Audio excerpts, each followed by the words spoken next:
Muito bem, você tem acompanhado aqui no Hora News que o presidente venezuelano Nicolás Maduro tomou posse hoje.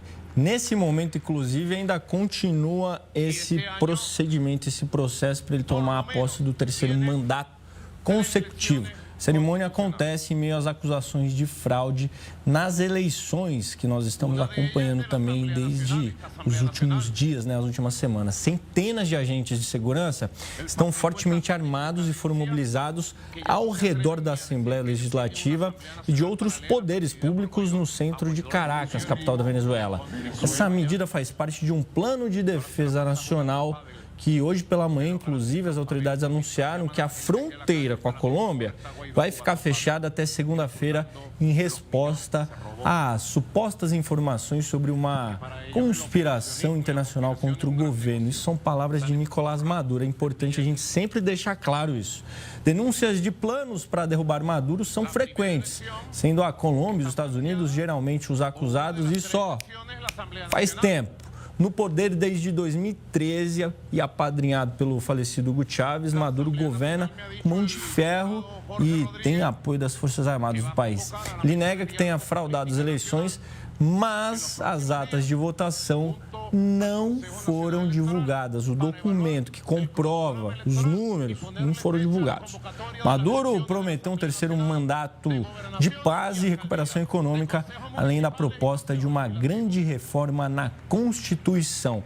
Quem vai chegar aqui no Hora News vai ajudar a gente a entender, fazer uma análise sobre a posse de Nicolás Maduro é Denilde Roshacker, professora de Relações Internacionais da ESPM. Obrigado demais por ter aceito o nosso convite. Professora, a gente está acompanhando um ditador que usa a democracia para se manter no poder? Boa tarde. Boa tarde, Pedro. Boa tarde a todos que nos estão assistindo. Essa é uma tática, que muitos hoje governos autoritários e políticos autoritários utilizam, utilizam do mecanismo constitucional, da lógica eleitoral para se reafirmar e continuar no poder. Então, o que nós estamos vendo com o Maduro mas uma diferença do que ele fez em outras situações é que dessa vez a eleição foi contestada, porque havia uma mobilização muito forte dos opositores e que demonstraram, a partir aí do acompanhamento do processo eleitoral, de que tinham sido vitoriosos e que os resultados diferentes do que todo o aparato institucional ligado ao governo Maduro demonstrou depois com a questão das urnas e de todos o processo. Então ele entra nesse terceiro mandato com maior contestação, um grande isolamento internacional, apesar de usar aí algumas dos seus aliados como importante para demonstrar que não tem, mas sofrendo aí uma pressão muito grande.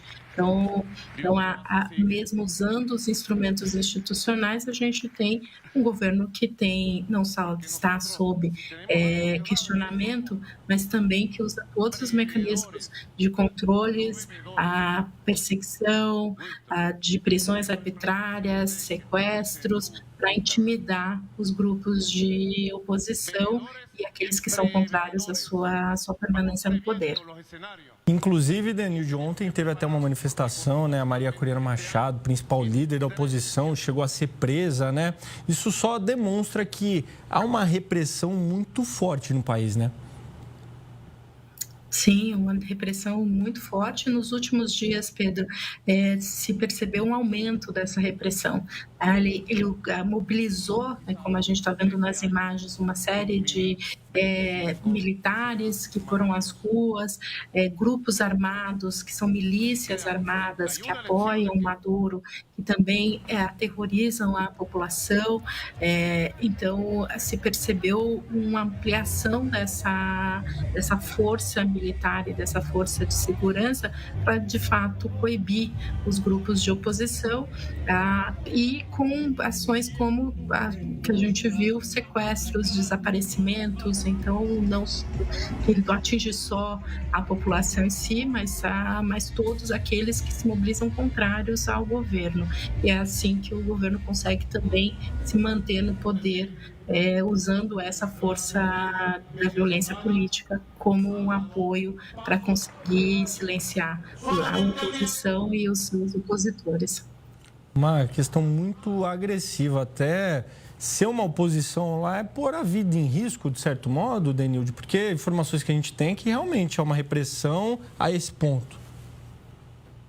Sim, você tem vários níveis de repressão, né? Você tem os níveis de repressão, que é a desinformação, você tem censura, você não pode. Você tem grupos que monitoram as pessoas, o que elas estão falando, aí você tem monitoramento das redes sociais, então você tem uma série de ações de censura e repressão. E você tem também as ações que é de controle, de fazer com que pessoas que possam ser ou gerar qualquer tipo de ameaça vão ser ou presas ou, em alguns casos, até ficam desaparecidas. Então, de fato, quando a gente olha e se pergunta por que a população não está se mobilizando mais, exatamente porque muitos grupos, muitas pessoas têm medo o que essa mobilização possa gerar. E, de outro lado, também o Maduro tem apoio de setores, né? Ele utiliza essa pressão, mas ele também tem grupos que são aliados e que entendem que ele deve continuar no poder, né, porque recebem alguma benesse do governo, porque acreditam do ponto de vista ideológico. Então isso também é outra forma para que ele reafirme a sua posição e seu poder na Venezuela. E, Daniel, ainda falando da oposição, Edmundo Gonzalez, logo depois das eleições, né, que afirmam que ele venceu, saiu do país, né, ficou exilado. E a gente foi acompanhando também nas últimas semanas que ele fez várias viagens, várias reuniões com líderes mundiais, chegou até ir aos Estados Unidos, talvez procurando um apoio para uma volta na Venezuela. Mas o que a gente vê na prática é que essa força acabou não acontecendo, né? Assim, esse apoio. Por que eu queria perguntar? Autoridades do exterior têm como, de alguma maneira, ajudar o Edmundo Gonzalez? Na prática, tem como fazer algo ou é isso aí mesmo que a gente vai acompanhando? Pedro, o que a gente tem acompanhado, né, à medida que o Maduro consegue controlar as Forças Armadas, controlar a polícia, controlar a Assembleia Nacional, controlar o Judiciário, fica cada vez mais limitante para a oposição conseguir algum tipo de ação efetiva. Tá? Então ela depende muito da pressão internacional. E por quê? Porque a pressão internacional pode gerar novas sanções contra o governo. Então, como eu falei antes, a questão da econômica é vital para que o Maduro consiga permanecer no poder. Então, do ponto de vista internacional, além dessa pressão e do questionamento das eleições, os mecanismos de pressão econômica também podem ser novamente utilizados e tentar, com isso, limitar as ações do Maduro. Qual é o problema? A Venezuela tem apoio de outros países, como China e Rússia, que acabam dando sustentação. Então, mesmo que se tenha mobilizações, se tenha ações econômicas, não acredito que a gente vai ter mobilizações militares. A presença e a força de ter aliados como China e Rússia acaba também sendo um contrabalanço aí para que o Maduro consiga ter algum acesso e alguma atuação internacional. Até porque contextualiza para a gente, Denilde, por que Rússia e China têm muito interesse ali na Venezuela? Por algumas razões. Uma por uma questão ideológica, né? São países que vinham desde o Chávez apoiando o regime da Venezuela, que propõe um regime mais alinhado a esses países do que outros países. Então, historicamente, nos últimos anos, vem sendo o país que vem dando sustentação.